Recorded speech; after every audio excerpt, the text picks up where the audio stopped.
하나님의 말씀 구약성경 에스겔 2장 말씀입니다. 에스겔 2장 1절로 10절 말씀. 그가 내게 이르시되 인자야 내 발로 일어서라 내가 내게 말하리라 하시며 그가 내게 말씀하실 때 그 영이 내게 임하사 나를 일으켜 내 발로 세우시기로 내가 그 말씀하시는 자의 소리를 들으니 내게 이르시되 인자야 내가 너를 이스라엘 자손 곧 패역한 백성 나를 배반하는 자에게 보내노라. 그들과 그 조상들이 내게 범죄하여 오늘까지 이르렀나니 이 자손은 얼굴이 뻔뻔하고 마음이 굳은 자아니라. 내가 너를 그들에게 보내노니 너는 그들에게 이르기를 주 여호와의 말씀이 이러하시다 하라. 그들은 패역한 족속이라 그들이 듣든지 아니 듣든지 그들 가운데 선지자가 있음을 알지니라. 인자야 너는 비록 가시와 찔레와 함께 있으며 전갈 가운데 거주할지라도 그들을 두려워하지 말고 그들의 말을 두려워하지 말지어다. 그들은 패역한 족속이라도 그 말을 두려워하지 말며 그 얼굴을 무서워하지 말지어다. 그들은 심히 패역한 자라 그들이 듣든지 아니 듣든지 너는 내 말로 고할지어다. 너 인자야 내가 내게 이르는 말을 듣고 그 패역한 족속같이 패역하지 말고 내 입을 벌리고 내가 내게 주는 것을 먹으라 하시기로. 내가 보니 보라 한 손이 나를 향하여 펴지고 보라 그 안에 두루마리 책이 있더라. 그가 그것을 내 앞에 펴시니 그 안팎에 글이 있는데 그 위에 애가와 애곡과 재앙의 말이 기록되었더라. 아멘. 살아계신 하나님의 말씀입니다. 1장에서는 신비한 하나님의 계시의 그 초월적인 하나님의 모습이 표현이 됐었습니다. 네 짐승, 바퀴, 그리고 궁창. 그래서 앞장의 1장 마지막 구절에는 이렇게 표현이 되어 있습니다. 그 사방의 광채 모양은 비오는 날 구름에 있었던 무지개 같으니 이는 여호와의 영광의 형상의 모양이라. 내가 보고 엎드려 말씀하시는 이의 음성을 들으니라. 하나님의 영광이 앞서 있었습니다. 그리고 그가 엎드리게 되었고 그때 하나님의 음성이 들려집니다. 오늘 2장에서는 이렇게 초월적인 하나님에 대한 경험을 했던 에스겔에게 선지자의 사명이 주어지는 소명의 장, 이렇게 표현을 할 수가 있습니다. 에스겔이 하나님의 부름을 받고 너가 할 일이 무엇이다 라고 일깨워 주시는 그런 말씀입니다. 인자라는 이런 표현이 에스겔서에는 많이 나옵니다. 그냥 사람아, 사람의 아들 이렇게 표현하는데 그냥 보편적인 말씀, 즉 사람아라고 표현하는 이 말씀, 사람의 아들이라고 하는 이 표현 속에는 하나님과는 차별되는 존재라는, 하나님을 넘볼 수 없는 존재라는 그런 의미를 여기서 담고 있는데, 하나님 보시기에 이렇게 연약한 존재라고 하는 그런 고백이 예수님께서 십자가를 지시기 위해서 이 땅에 오셔서 우리와 사람과 똑같이 그렇게 지내시면서 예수님 자신도 인자라고 표현을 하시므로 우리 가운데, 이 연약한 인생 가운데 하나님이 성육신 하셨음을 보여주실 때 그때 인자라고 이렇게 표현을 하셨습니다. 오늘 본문 말씀에 보면은 이 에스겔은 바벨론에 의해서 남왕국 유다 백성들이 세 차례에 걸쳐서 공격을 받게 됩니다. 1차 공격은 주전 605년에 공격을 받습니다. 두 번째 공격은 주전 597년에 바벨론이 2차 공격을 해오는데 그때 여호야긴 왕을 끌고 포로로 잡아갔고 그때 에스겔도 같이 포로로 끌려갑니다.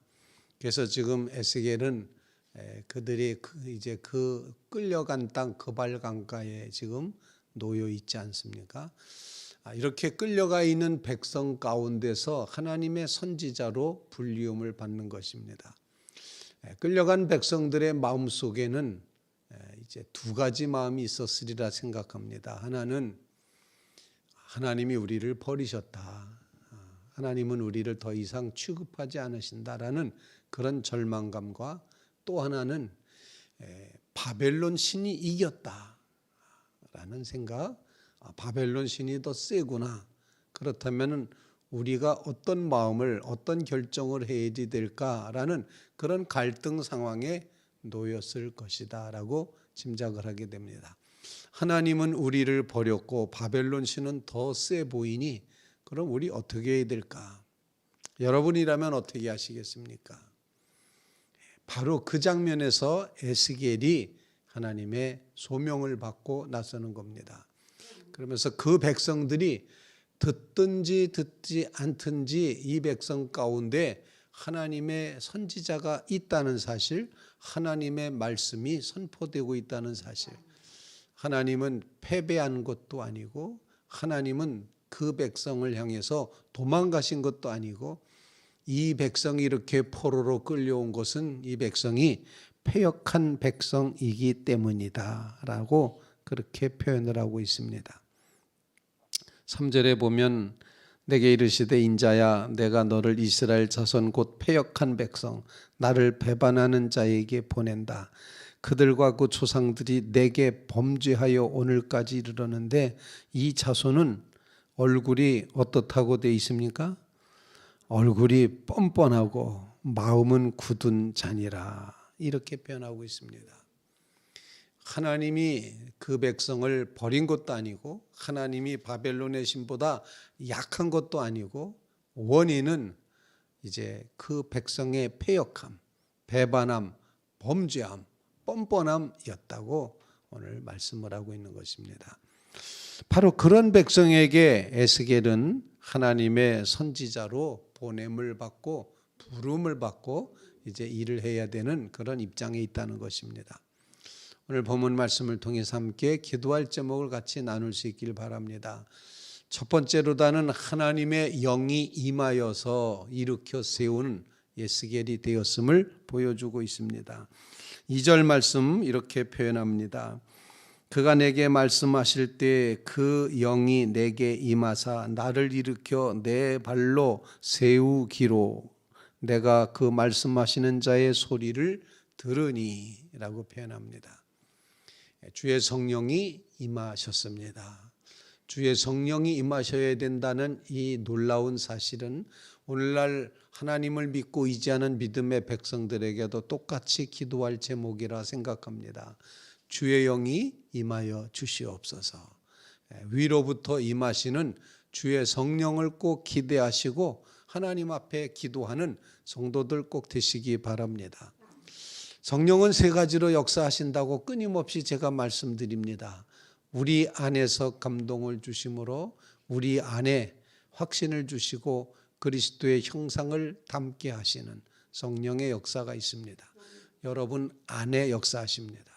여러분의 인격과 품성을 하나님 닮아가는 모습으로 바꾸는 역사를 성령이 하십니다. 안에서 역사하신 하나님. 곁에 계신 성령이 두 번째 성령의 모습입니다. 내 곁에 성령께서 함께 계셔서 나를 변호해 주시고 나를 보호해 주시고 나를 이끌어 주십니다. 곁에 계시는 성령님. 그래서 성령님을 이제 곁에 계신 성령님 파라클레토스라고 하는 이 표현은 바로 하나님이 보혜사가 되셔서 우리 옆에 변호자가 되어주신다. 우리를 안위하는 안위자가 되어주신다. 이런 표현으로 곁에 계신 성령을 말하고 있습니다. 또 하나 성령의 역사는 위로부터 임하시는 성령의 역사입니다. 수직적인 관계로서의 성령께서 우리에게 임할 때 그때 초대교회에 벌어졌던 방언의 역사처럼 서로 소통하는 역사가 이루어지고 또 성령이 위로부터 역사할 때 강력한 하나님의 감동을 받아서 보통 때는 도대체 행할 수 없었던 일들을 감행할 수 있는 하나님의 일을 이룰 수 있는 그런 힘 있는 자리에 폭발력 있는 그런 자리에 설 수 있게 된다는 것입니다. 오늘 에스겔이 바로 이처럼 위로부터 임하시는 성령이 임하셔서 에스겔을 일으켜 세우십니다. 바벨론 포로에 붙잡혀 같이 포로로 붙잡혀가 있는 에스겔, 결코 그가 강한 사람, 그가 훌륭한 사람 아니었습니다. 이름 자체에 또 여호와께서 강하게 하시다라고 이렇게 표현하고 있는데, 하나님이 강하게 하셔야지만 강할 수 있는 존재, 그것도 성령이 임하여야지만 강할 수 있는 존재라는 것입니다. 우리의 삶 가운데 위로부터 임하시는 성령을 구하시기를 주님의 이름으로 부탁을 드립니다. 성령께서 위로부터 우리에게 임하여 주셔서 강력한 다이나마이트 터지는 것 같은 폭발력 있는 힘 있게 하여 주셔서 감당하게 하십시오. 사명 감당하게 하시고 주의 복음의 역사를 이루게 해 주시옵소서. 위로부터 임하시는 성령을 구하는, 그래서 하나님께서 강력한 힘으로 여러분을 사용하시게 되기를 간절히 바랍니다. 주여 나를 사용하여 주시기 위해서 위로부터 임하시는 성령 임하여 주시옵소서. 주님의 성령이 나를 사로잡아 주시옵소서. 일어서라 말씀하시고 나서는 성령이 임하여서 나를 일으켜 세웠다, 이렇게 표현을 합니다. 나를 일으켜 내 발로 세우셨다. 이제 하나님께서 이처럼 역사하실 때 그 깜깜한 절벽 같은 포로 생활 가운데서도 하나님의 선지자로 이제 저가 강력하게 일할 수 있고 선언하고 선포할 수 있게 되었다는 것입니다. 성령의 부으심을, 위로부터 임하심을 간절히 구하는 귀한 성도들 되시기를 주님의 이름으로 부탁을 드립니다. 두 번째로 오늘 본문 말씀을 통해서 주시는 것은, 이제 에스겔이 가서 해야 되는 것은 꽃길로 걷는 것이 아니었습니다. 그냥 다 누구나 다 환영하고 축복하고 인기가 짱인 그런 길을 걷는 것이 아니었습니다. 내가 너를 보내는데 어디에 보내느냐? 패역한 백성, 죄악된 백성, 뻔뻔한 백성, 암만 얘기해도 듣지도 않을 백성. 그래서 아예 하나님께서도 듣든지 아니 듣든지 라고 이렇게 말씀합니다. 두 번씩이나 오늘 본문에 반복되어 있지 않습니까? 듣든지 아니 듣든지, 듣든지 아니 듣든지, 이 백성 분명히 안 들을 거다. 그런데 그렇게 안 듣는 백성인 그 백성에게 하나님의 말씀을 전해야 된다.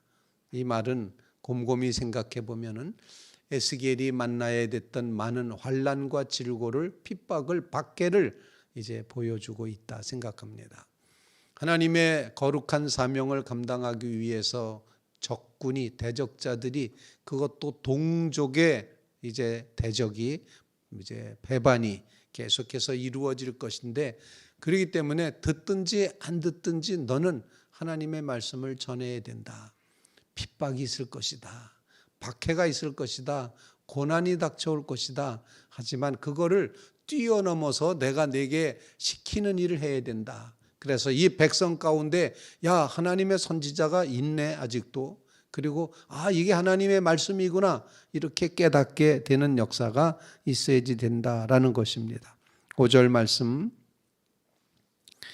그들은 패역한 족속이라 그들이 듣든지 아니 듣든지 그들 가운데 선지자가 있음을 알지니라, 이렇게 표현을 합니다. 7절 말씀, 그들은 심히 패역한 자라 그들이 듣든지 아니 듣든지 너는 내 말로 고할지어다.